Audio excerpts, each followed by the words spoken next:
The workers started work in 1913. This was the original church. It was basically made out of wood with a brick bottom. It was rather small, insufficient for the needs of the community and the needs of the church. This led them to look around to try to find resources or money to build a church. The workers couldn't find the resources of money and the necessities to build a church, so they got the idea, we'll take the sandstones from down at distant factory and we'll use those to build the church. They carried them up from the factory day by day, putting large numbers of sandstones across the street here. And then they started to break them up and build the church. But in between time, they were using this small section as their place of worship. The distant saw factory considered these stones industrial waste. They once grinded saws very efficiently and were brought in from Marietta, Ohio. But the church here needed a new building, and the workers did not have sufficient funds to do it. So what they took was distant industrial waste, and they carried it up here from the factory. And the members of the church actually built this building, brick by brick, stone by stone. It became one of the landmarks of the community because it reflects on the history of Tacony from the Distant Saw Company and the hard work and diligence of the community itself. The stones actually were in two patterns. One was a long stone that was the central feature of the saw grinding stone, and the other were shorter stones, which you can see here. They actually had a technique of building that was very unusual. The technique consisted of taking this industrial waste and making use of it by measuring out and getting maximum use of the sanding stone.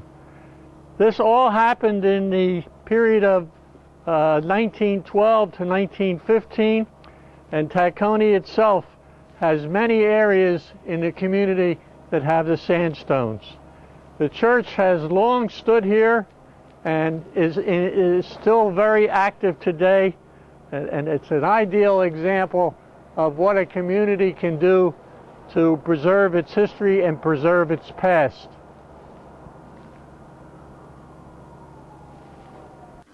My first contact with the Tacony Baptist Church was in the second Sunday of March, 1980. I was invited to speak for one Sunday morning service. I've been here ever since.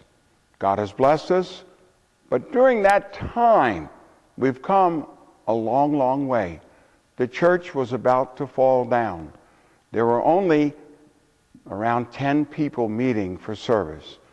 They didn't have a heater that was operative, and they were having a very hard time. But down through the years, God has blessed us. He's renovated, He's air conditioned, and He's made the church what it is today. The Business Association of Tacony had their monthly meetings here. The Town Watch in Tacony have their monthly meetings here. We have a Boy Scout troop here in this church, and they're doing fine. The Lord has blessed and is yet blessing. We're thankful, but a lot has been done to remodel and recondition the church. Rev, you've really put a lot of time and effort into this church over the years. You've made it a very friendly place for Tacony.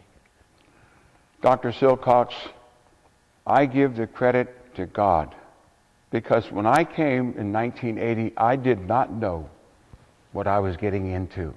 This was my first ministry, and the Lord has opened door after door after door to improve this church. He wants this church here. Do the people of the church know much about its history? Do they know about the sandstones and the whole story of your church?